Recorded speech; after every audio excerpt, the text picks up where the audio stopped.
Hello and welcome to Simply Solo Playthroughs at Solo Board Games on YouTube and other fun places. This is my top 5 for August of this year. So, let's take a look.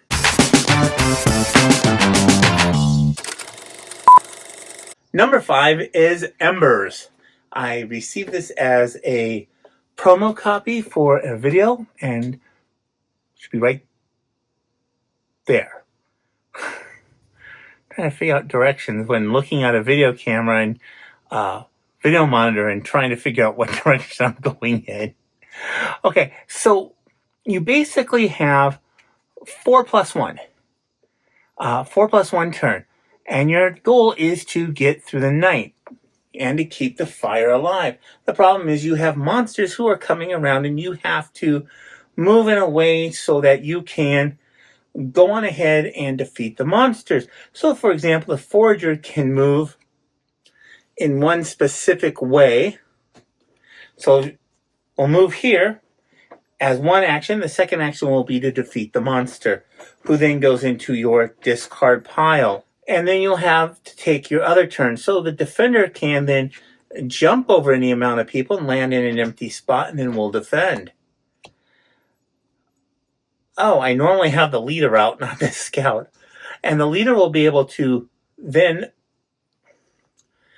we'll be able to have the fire tender jump. He jumps across the fire, but if someone's there, he can move to the left or to the right. So in this case, he will move to the right and will then defend the monster. And the leader will move up by 1 and defend against that monster. These cards then go into the bottom of the pile. However, if you end up with a monster or 2, ooh, yuck. Let's try. Yeah, let's use this monster. This one's better. You end up with 1 or 2 monsters.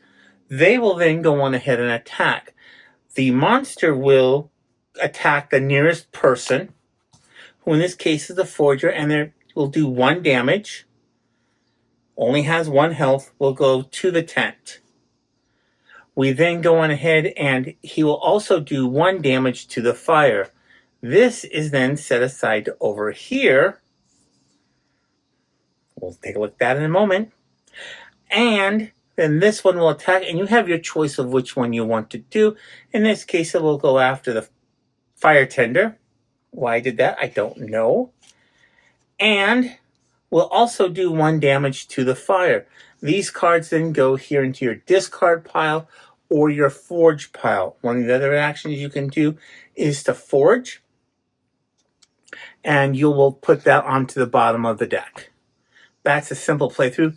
This is a fun, highly thematic, really good game. Currently on Kickstarter. Go take a look at it. So, number 4. Number 4 is Rack Patrol. I love this game. This is a card-only game. It is going to be coming to Kickstarter's USS Harder fairly soon. I'll hopefully remember to put the link when it comes up. But it's pretty simple. You are a submarine captain on a Gato-class submarine during World War II in the Pacific. Your job is to go hunting. 1. And, wow, okay. We come up with a ship that is a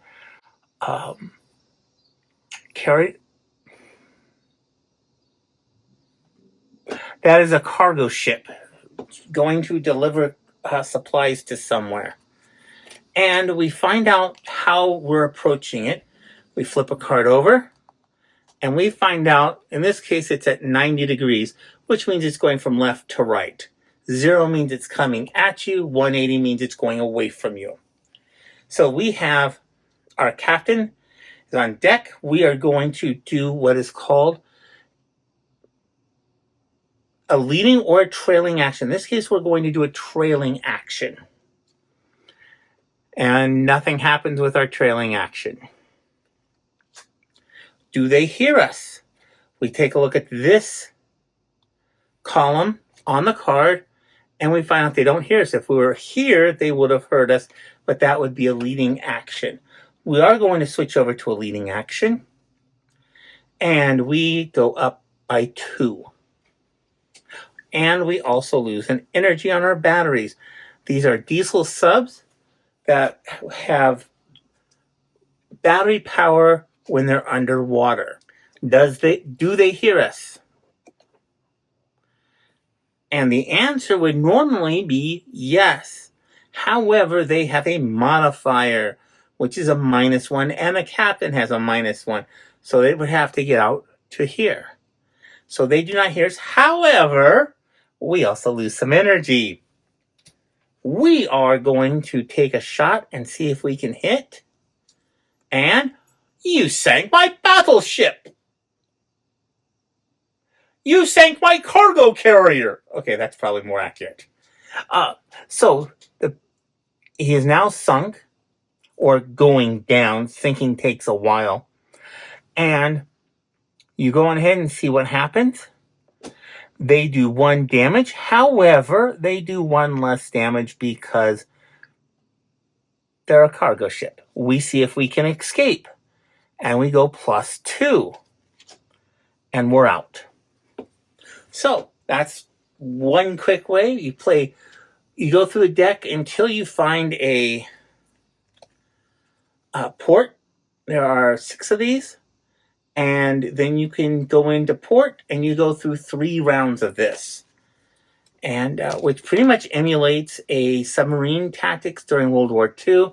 The interesting thing is this really, for those of you who served in pretty much any branch, you will see the long hours of just nothing happening. And all of a sudden, you have a whole bunch of terror going on. So let's take a look at number 3. Before I go on to number 3, I should point out this is a print and play game currently available on Board Game Geek. Link is in the comments. My number 3 game for the month of August is Star Wars: The Deck Building Game. Good news. They are going to be releasing shortly a small expansion for it, which will have the Mandalorian as a faction, and they have a 3-way play setup. So it's going to be interesting. I just need to find 2 people to play with. So the game is pretty straightforward. You put out 6 cards. This is your galaxy row. 6. If you have a card like this, when you're playing 2-player, it would normally face the direction of the person who's getting it, and then I would be able to read this to see what I can get. We have our planets. The planets are interesting because there is only 3, and when they go to the planet, they will gain this based upon the value of the card. So it does make it more difficult. Luke is the hero for the Alliance, which is on the other side of this card. And he just gets shuffled into the deck somewhere, randomly. And the Empire, as usual, goes first. And they get 1, 2, 3, plus 1 Stormtrooper, who will... Oh, this stinks. And they have 1 Stormtrooper. So first of all, they're going to buy the highest capital ship that they can buy. In this case, there isn't one. Then they will buy the most expensive ship, which will be the cruiser. Oh, that is the most expensive capital ship they can buy. And this goes into the ready deck, so it's going to have a turn to wait. This gets immediately replaced. The Stormtrooper will then either snipe against somebody and get the rewards that are here, in which case it will go up. And they will go on ahead and move the force in their direction.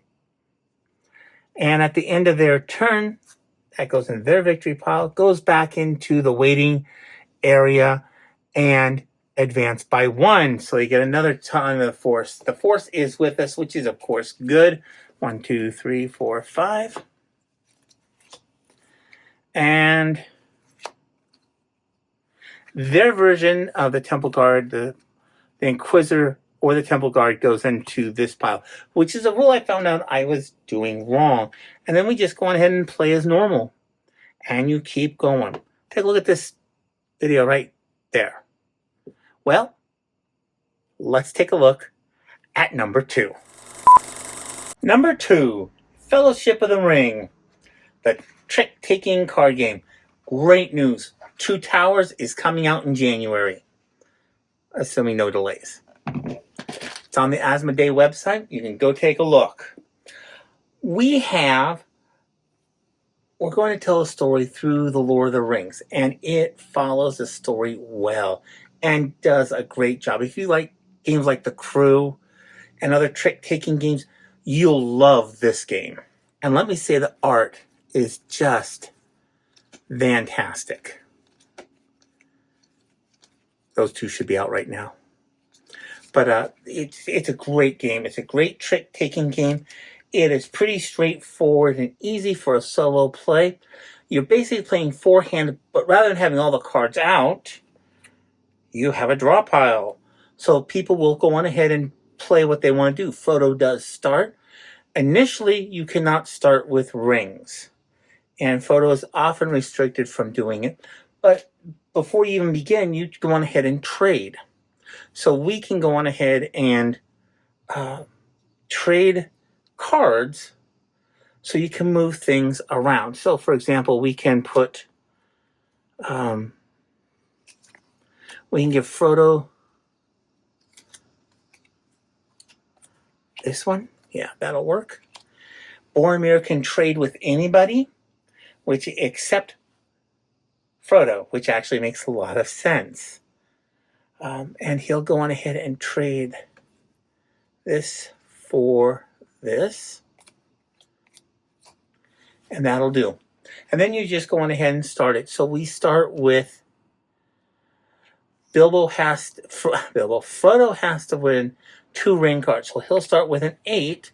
And because you know it's coming, you can actually set this up like I just did.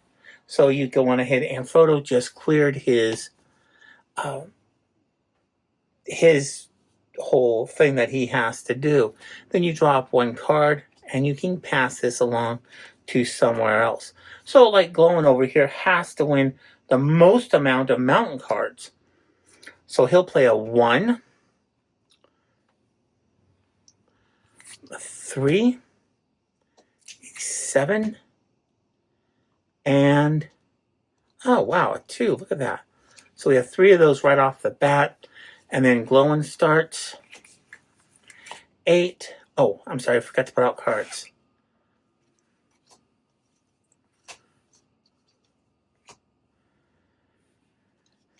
5, 4. Yeah, that'll do. Now, one of the catches is Frodo does have the 1 ring, and this 1 ring has specials. It can be a trump card. It's not a trump card. But for example, if Boromir goes last, and you play the 1 ring last, you lose.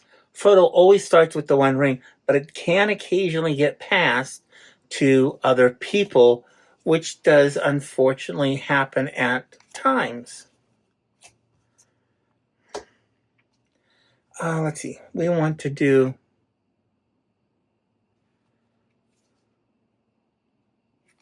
a 5, 4, 8.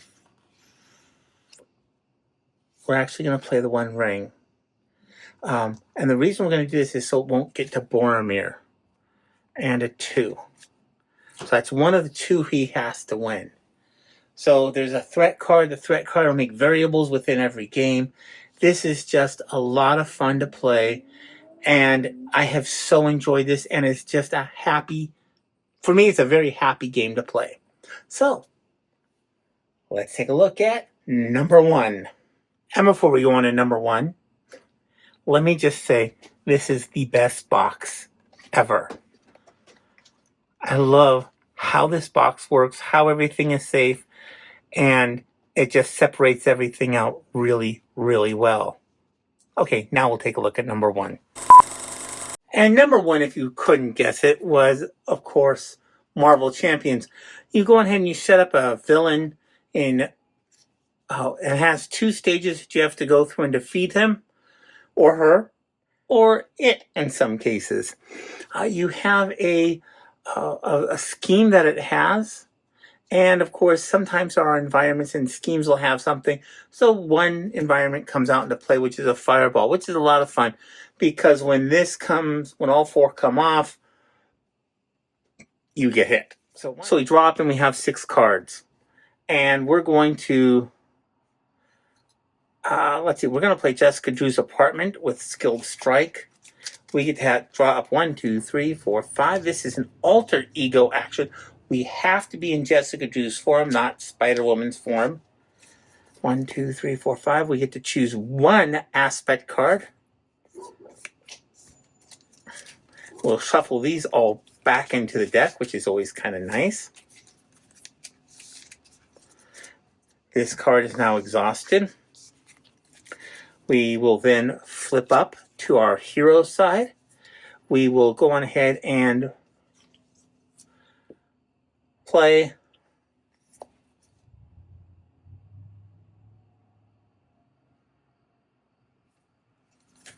Finesse with these 2 cards, and we will go on ahead and exhaust this to generate a wild resource. Play this for 2 points and Venom Blast, and we will do 5 damage on our first turn to Ebony Maw. I love this game. It is so much fun. I play way too much of it. Get my wife mad sometimes.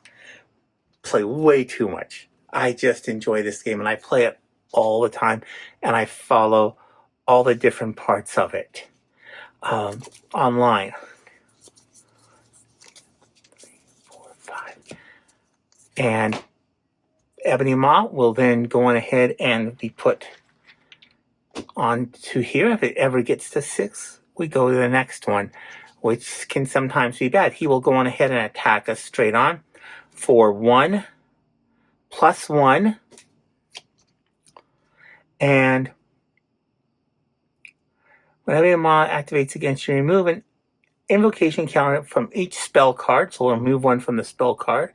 This one, if it was just a regular encounter card, would have also removed 1.